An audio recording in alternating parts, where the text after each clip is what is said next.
Your viewing of the veterans is made possible due to the proud and heartfelt support of the Power Workers Union. Passing the torch of knowledge to future generations of Canadians.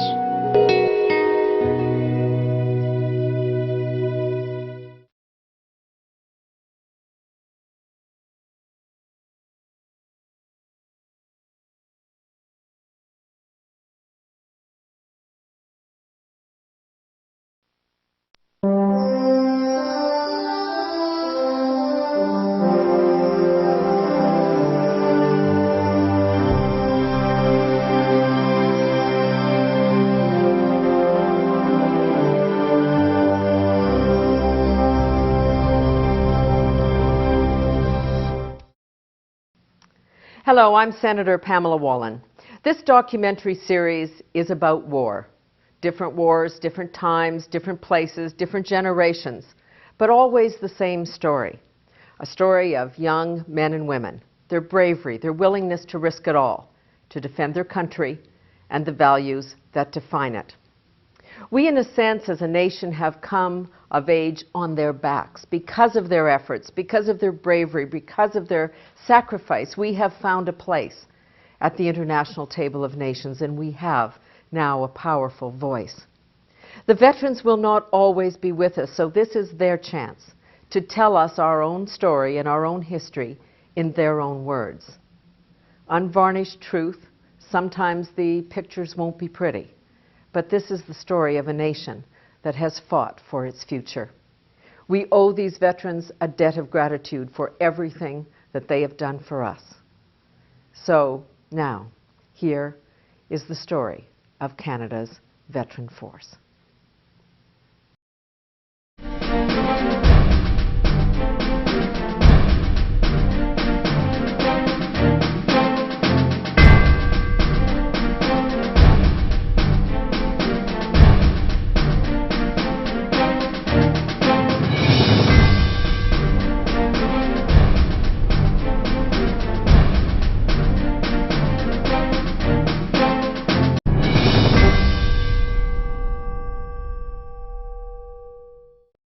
Hello, I'm Daniel Roderick, and welcome to the Veterans for a look at Canada's military history through the eyes of those who are there.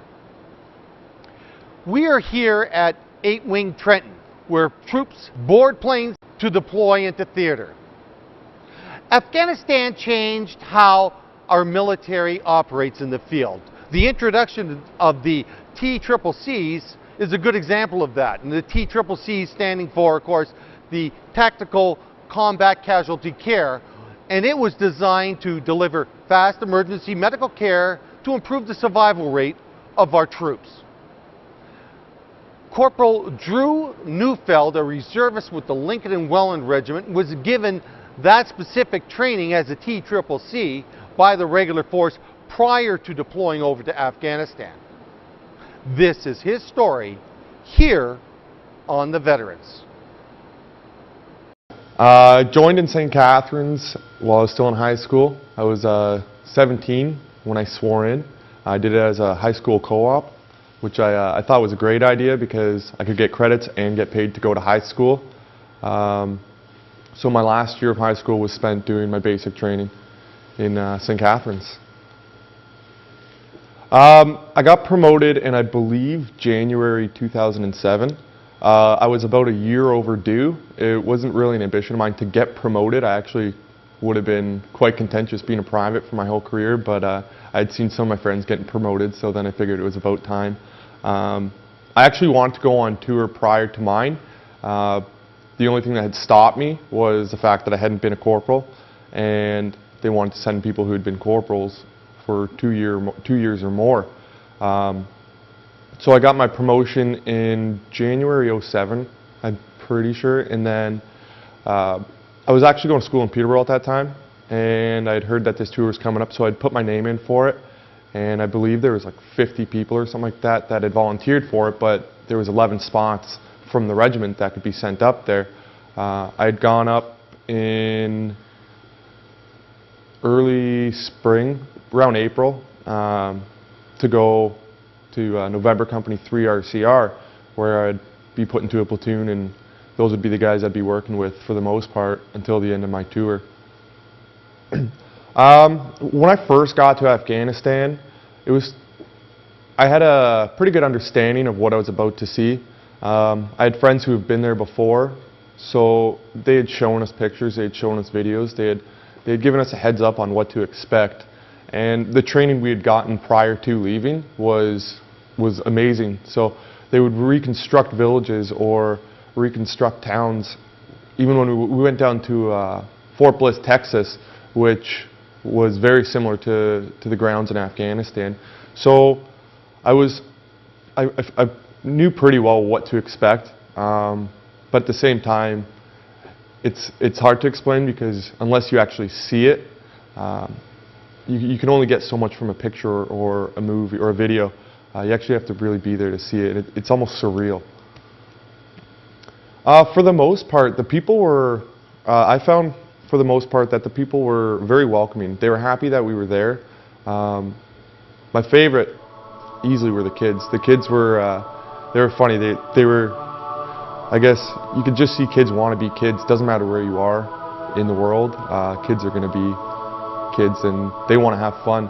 I actually had it while I was there.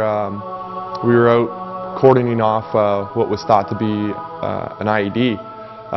As we were standing there, before I knew it, I was just surrounded by kids and they wanted to play with me. They wanted to throw a ball, fly a kite, and I got the opportunity to do that, and it was a really neat experience.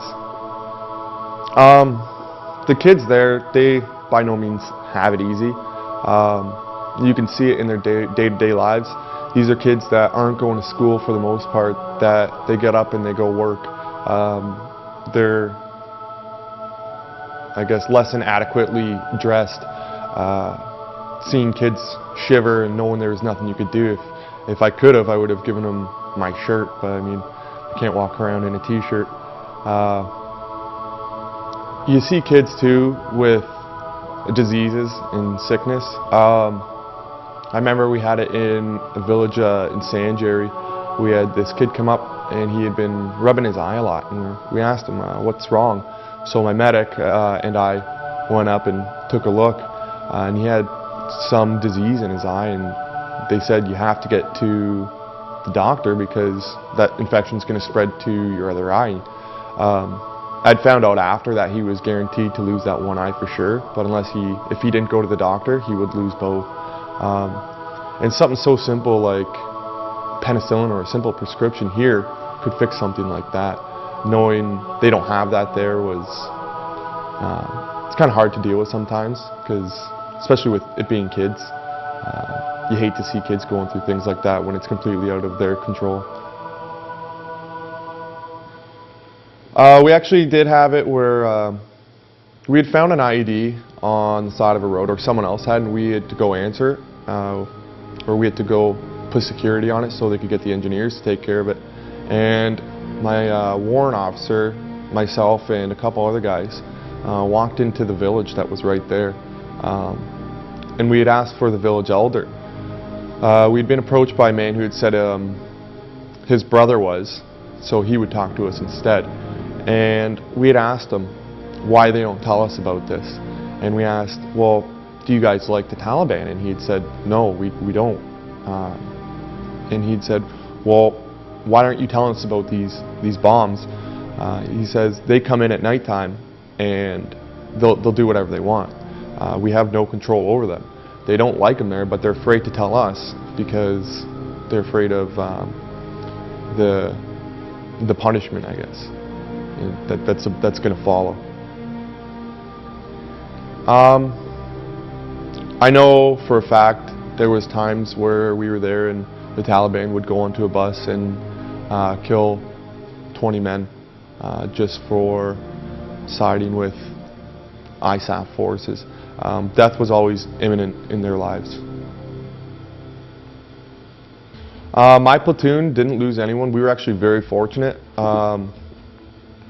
There was definitely times where we were very, very lucky. One patrol in particular, we were in Pajmal South, and we had we were doing a patrol with the Pomlet guys. They're police operational mentor liaison team. These are guys that go out and train the Afghan police. And so we were doing a patrol with them.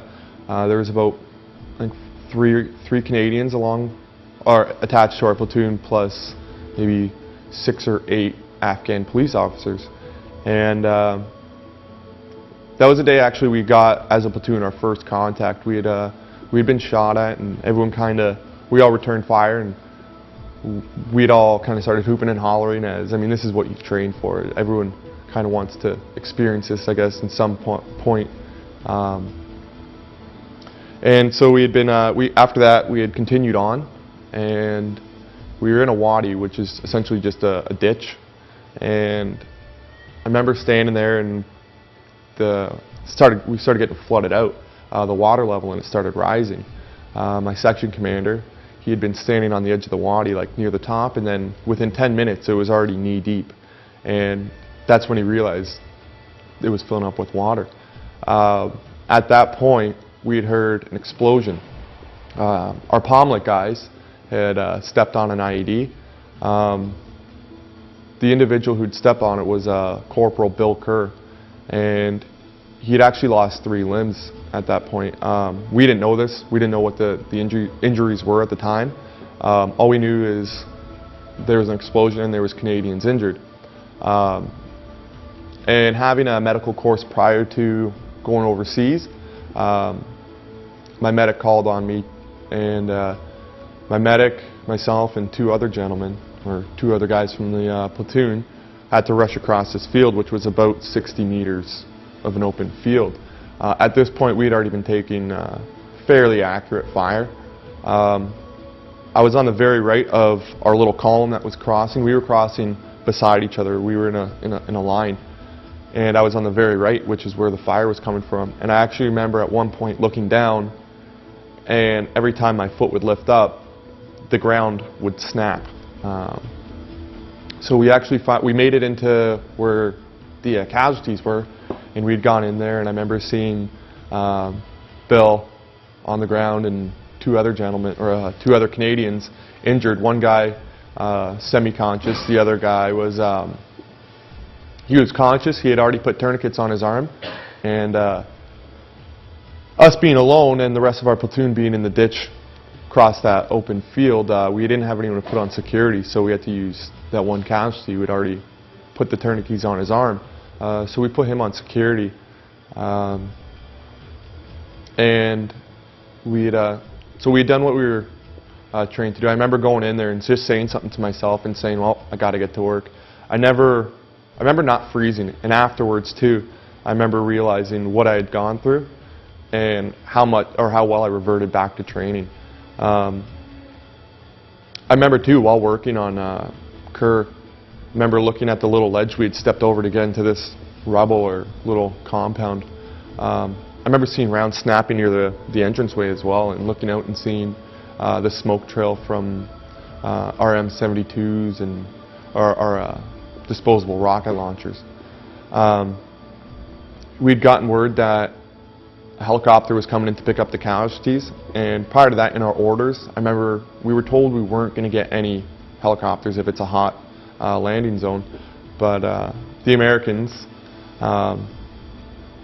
granted, I attribute pretty much saving, especially Kerr's life, to them. We had put in this fluid called rescue flow. He'd actually died a couple times while we were working on him, and that stuff pretty much keeps you going for about another 45 minutes or something like that. And then we'd gotten word that we were getting some helicopters coming in to pick up the casualties, so we had to bring them across that field again. At this point, we had won the firefight. Well, I should say the remainder, or my platoon did. I didn't really have too much to do with that. I was kind of busy with the casualties.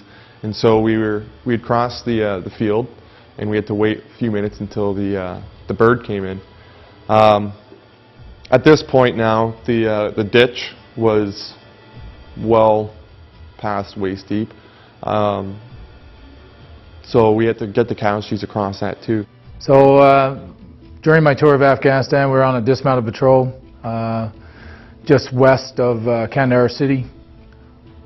During that dismounted patrol, we were attempting to make some maneuvers in through a known insurgent area. I was transitioning to the front of my platoon at the time with my 3rd section and my weapons det to set up a fire base. We were working with a Pomlet team from one of the other strong points. That Pomlet team went into an area that they had previously been into, and one of them hit an IED. The soldier that hit the IED lost both legs from pretty much the crotch down. Through my TCCCs and my doc on the ground, they were able to stabilize him on the ground. He actually, I think, died, twice on the ground. My doc brought him back. While this was going on, we were in a sustained firefight, which my guys performed immensely, and we were having birds were inbound. By that time of the firefight, it was really near its end. We finished dropping what little bit of mortar ammo I had on the insurgents that were hitting us. We were still under some sporadic fire, but my weapons det were taking care of that. The birds landed in what we call a hot LZ. My guys pushed out with the injured casualties. We actually had 3 casualties on the ground, so the young corporal was by far the most severe, with the double amputation of the legs and an amputation of the left arm. He is still the first, as far as I know, triple amputee to survive an IED attack in Afghanistan. I haven't heard of anyone since. So now the birds are on the ground. The 3 casualties are being medevaced. They left off, and now the firefight's completely. We've won the firefight, and my guys are pretty tired now because the adrenaline rush after a big firefight really takes a toll on the soldiers in the field.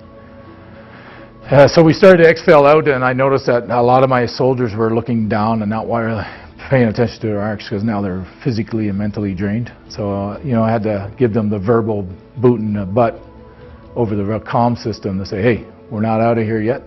Keep your heads in the game. You're not back in the fob. You could still get hit. And this is one of their normal practices for the insurgents is to hit you on the way out. However, due to our posture, I believe that they didn't bother hitting us on the way out, and maybe we inflicted enough damage on them that they didn't want to mess with us again. So that was my first major incident during the tour. I remember the one guy I was carrying, the one who was kind of semi-conscious. He, at this point, he was conscious, and I remember normally when you get a casualty, you're supposed to cut all their clothes off, but I remember not being able to cut his underwear off, just because I knew he was going to be walking out, and I wanted to save him some dignity or something. I remember not being able to do that, but and for some reason he managed to keep a sleeve on his shirt as well. I cut his whole shirt off, but he was able to keep a sleeve, so that's where I stuck all his personal items like his good luck charms and things. But we had crossed this back, we had gone back through the wadi, and the birds were in, so we had brought them over there, and I remember turning around while I was at the helicopter, and it was just me and my medic there at this point. Everyone already had ran back to the ditch. And I remember turning around, we're getting ready to walk back, and my medic falls down. So I'm thinking, well, my medic's hit. So I go to pick him up and just to go throw him on the bird, and he's like, help me up before someone sees. And I just remember looking at him, and it's like, you jerk. Like, I thought something had happened, and it turns out he had fallen down. And I remember too, him and I just walking back to the ditch. I think at that point, we just knew they were going to be all right, the casualties. And it was almost like we just didn't have a care in the world at that point. We just walked back as if we were just walking down a sidewalk together. And then getting into the ditch there, back full of water. I remember once we got in there, the platoon commander said, we're going to go. And I asked him, can we have a smoke before we go? And he's like, yeah, you guys can have one. And I remember both my medic and I, they were soaking wet because of obviously all the water, but I always kept a couple emergency packs, so I gave him one, and we had our smoke, and then we made our way back to Pasmal South, where they had little base there, and that's where our vehicles were. As I mentioned earlier about Lucky Charms, I kept a few myself. I had a necklace my mom gave my dad back when they were dating, which I would wear that, and I'd been given a few other things from some of my family back home and my girlfriend as well, and I tend to keep those. Just a little angel on my helmet and Saint Michael around my neck as well. Some guys, I think for the most part, everyone actually carried these, whether they'd say it or not, whether it was just a tack vest from a buddy who had gone on a tour prior to, something from back home, a letter, anything. Most people tend to carry these things.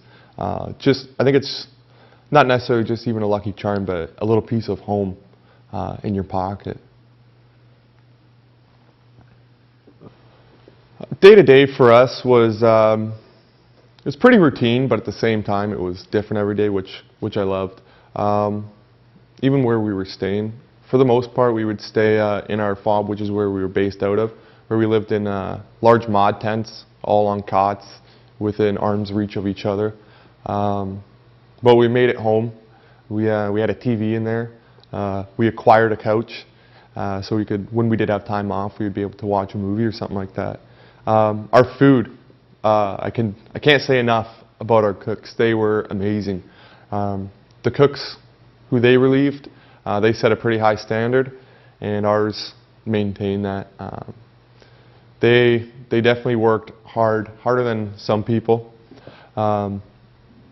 These were guys that would go non-stop. If we were leaving at 3 o'clock in the morning and we wanted to eat before we left, all we had to do was tell them the day before, and they would have food ready for us. And it wasn't bad either. Like they did their job and they did it well. That's when we actually got to eat in our mess tent. Obviously, we would eat rations when we were out. You get used to rations. My favorite was macaroni and cheese because it tastes the most like macaroni and cheese. Day to day though, it was, for the most part, our platoon had very few days off. We did patrol a lot or would be on operations. And on our days off, I would find myself busy anyways. In our trauma center, we would get locals, Afghan army, Afghan police, always coming to our doorstep in need of some medical attention. So as I said earlier, I had that medical course, and I put it to use. It was the best course I feel the Army could offer someone, because I know it served me well, and most of my days off I was busy, which helped with the mundane days where you weren't just sitting around, you had something to do.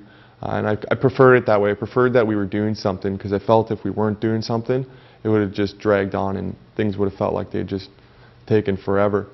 Whereas being as busy as we were, I just couldn't believe how fast time was going by. It was the morning of the 20th of March 2009, where my tactical headquarters was hit by an improvised explosive device.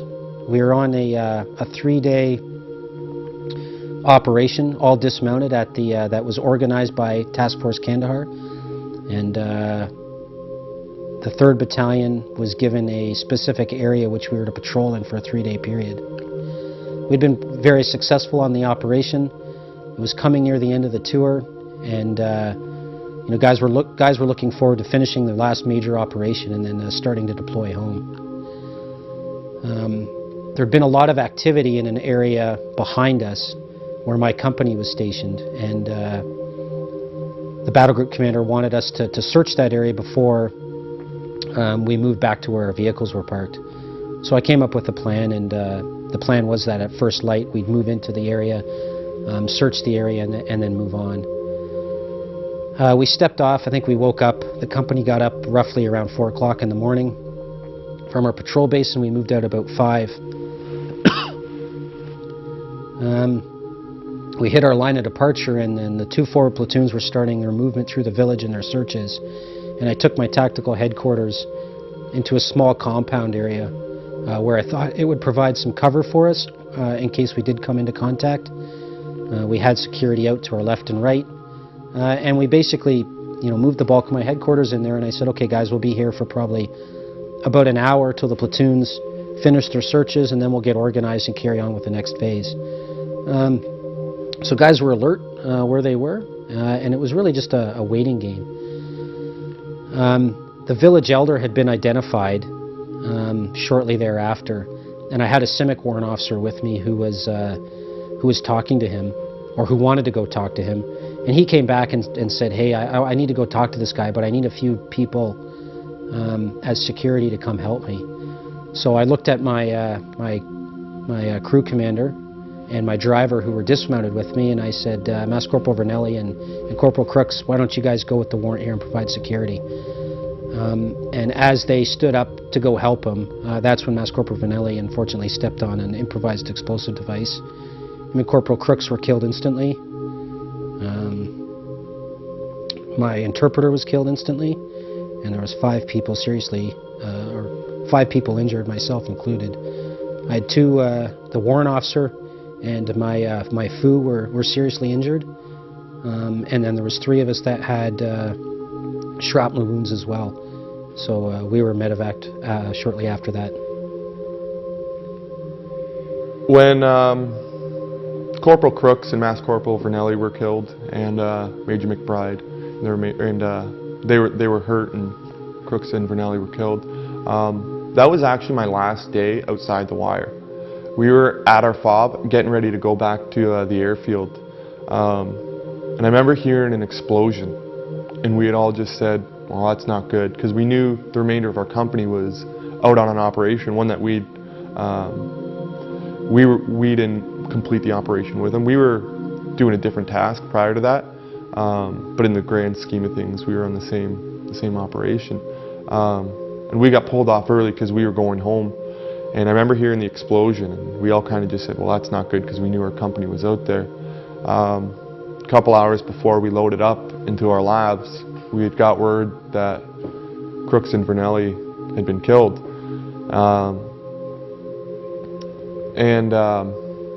I remember too, so we had kind of just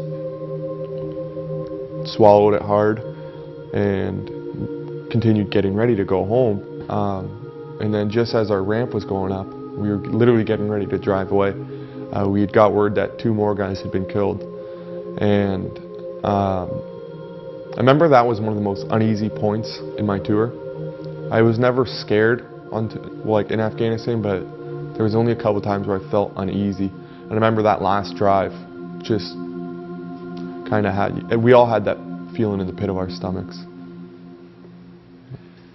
We did have dealings with interpreters on a daily basis. Each platoon had their own interpreter. We had a really good one at the beginning. His ambition was to come move to Canada and move out to BC to be a painter, just paint houses. I mean, that was his goal. But we had lost him, or he'd been taken out of the platoon fairly early into our tour. This is a guy that had been doing this job for like 2 years or something like that, going out with platoons, where I think they only really have to do like 6 months, but he just stayed out with guys. And we had there was one of his friends had been shot, I think in the back or something like that, in the spine, paralyzing him, and that really hit close to home for him. And at that point, he needed a break from being out there all the time, which is understandable. I mean, the guy had been doing it for 2 years, whereas most of them do it for 6 months. But we had every time we went out, we had an interpreter with us every single time, because you couldn't communicate with them, with the locals, without one. You could basics. I mean, what anyone could do with their hands or their eyes, or trying to convey through sound. But yeah, they're definitely an asset. I was involved in some firefights, yeah. I remember in those moments too, you're not really too concerned. It's very surreal almost, but it's almost addicting too. You want to do what you've trained to do. I mean, I had been in the Army for 5 years or something like that prior to going to Afghanistan, and that's what I trained for. That's what my trade was. And I remember in these moments, your adrenaline's going, and but you're remaining calm. And every time, well, for the most part, we would get in firefights, and lo and behold, the Americans would break off from whatever they're doing, the American helicopter pilots, and they'd always come in and assist. And they did a good job, definitely. I don't think it was necessarily the fight we were addicted to. It was, like you said, the adrenaline. After a while, you almost need that. Again, it's very addictive. You know, I actually had that adrenaline crash maybe once, and it was after Kerr. After Kerr got hit there, and I remember it was once I had a shower, and I got out of the shower and I started walking back to my tent, and everything just felt heavy, and I felt exhausted, mentally and physically. I needed to lay down and rest, because my body had just been going for so long that it wasn't until after I had a shower that I think my body realized, it's all right, you can relax now.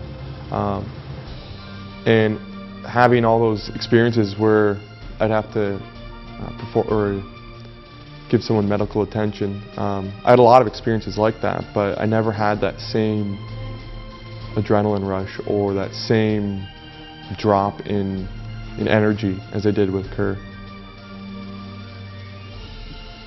I started my 6-month rotation to Afghanistan on August 29, 2008, to go to Afghanistan. And that time, my time spent there was an emotional roller coaster.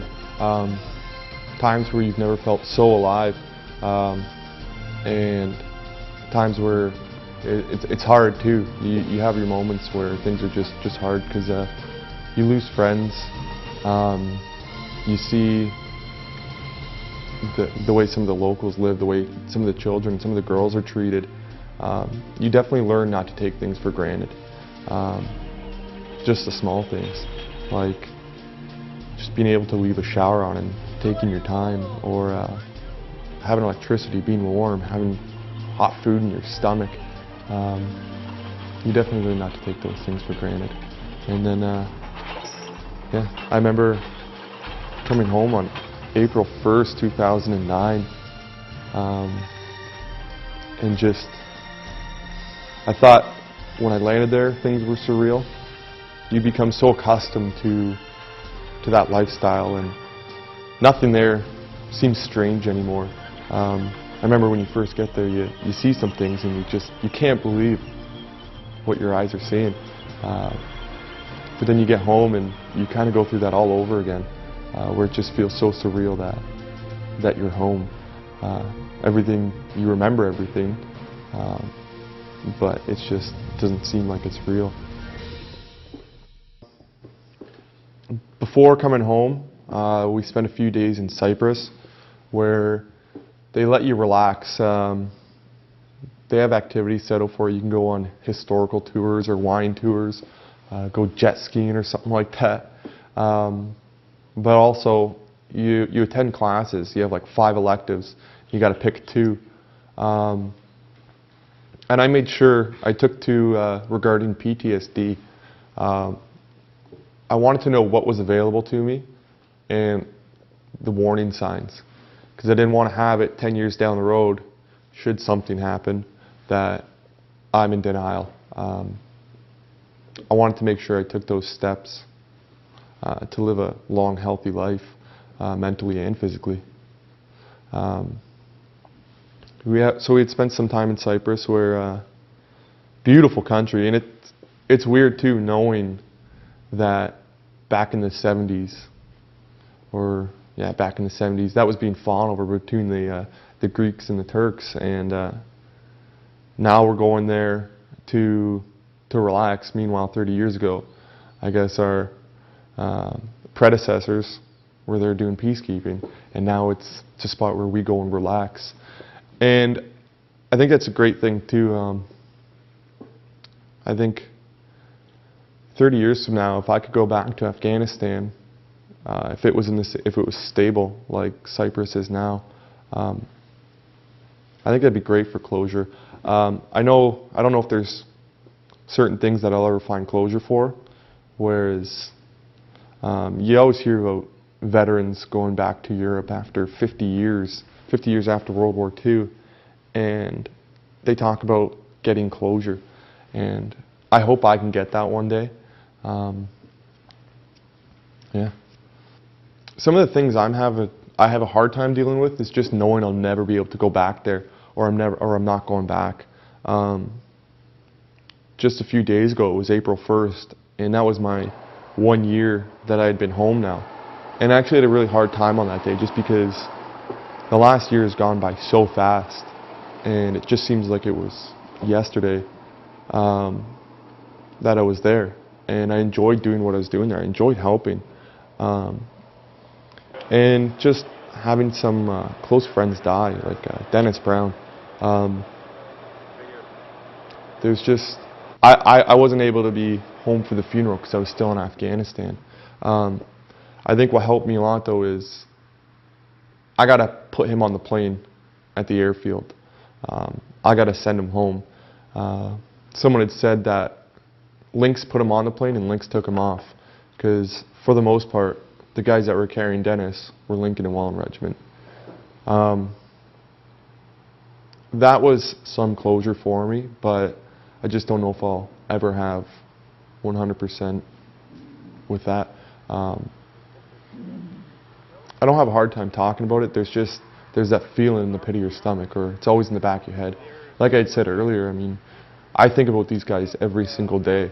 I think about Dennis every day. There's a picture of myself, Corporal or Mass Corporal Trevor Brown, who's in the Lincoln and Welland Regiment. He was in my platoon while we were overseas.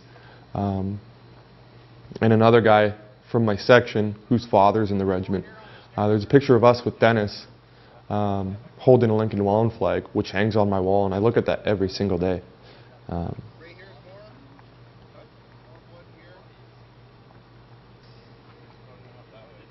I would never deny it if I was told you have PTSD. I would never fight it. If someone, I know there's times where I suffer from anxiety attacks, or a loud bang can make me flinch. I've heard of guys who have that for the remainder of their lives. Is that a form of PTSD? Probably. Is it less severe than other forms? Absolutely. This doesn't stop me from living my life as I normally would. If I tend to have an anxiety attack, I just take some deep breaths and I think it out. I ask myself, what am I getting worked up over, or any of that? So yeah, I'm sure there's a part of me that deals with that. And it's not even on a daily basis either.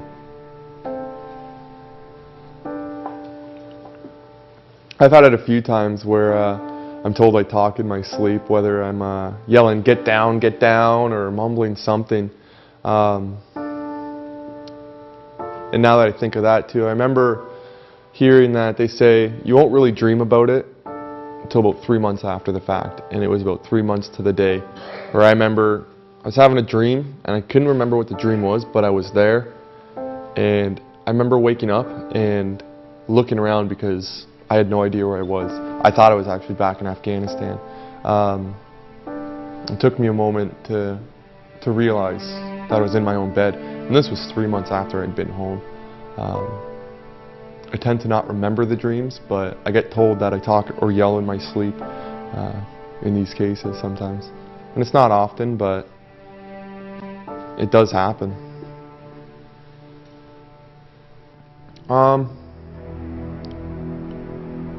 I guess war in general. I know in the past there have been times where it's been, I guess, less justified than other cases. I think Afghanistan especially is justified, seeing what I've seen the positive changes. And you don't get that through the news. I always tell people a bad story makes a good story. Bad news makes good news. That's what you really hear about, and it's unfortunate because you don't see the good things that do come from us being over there, or anywhere for that matter. There's so many positive things that are going on there that you just don't know about, and I feel like we're justified in doing what we're doing. There's not a day that goes by where I don't think about Afghanistan and the guys that we lost there and guys that were hurt. I think about it every day. I think seeing as it was such a big part of my life, and something so extravagant in my life, that there won't be a day that don't go by and don't think of these guys that we lost and guys that were hurt. If I could talk to Warrant Officer Dennis Brown, or Corporal Crooks, or Master Corporal Vernelli, or any of them, I'd want to tell them that they did a great job, and rest in peace, and you did your job, you did it well, and thank you. If I could pass anything on to future Canadians,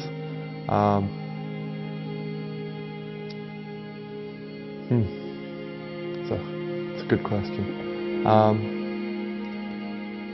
Support your troops. You don't have to necessarily support the mission, but support them in what they're doing. These are guys that are protecting your freedoms, and love your country. Really, for me, it was an honor to serve in our country's army. Yeah, just support your troops and love your country, because that's really what it's about.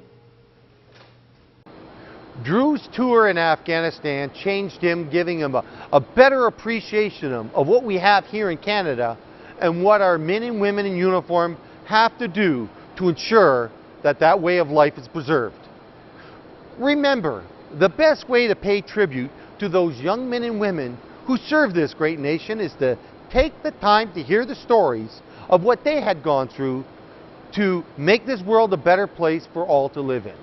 Thank you for joining us and watching The Veterans.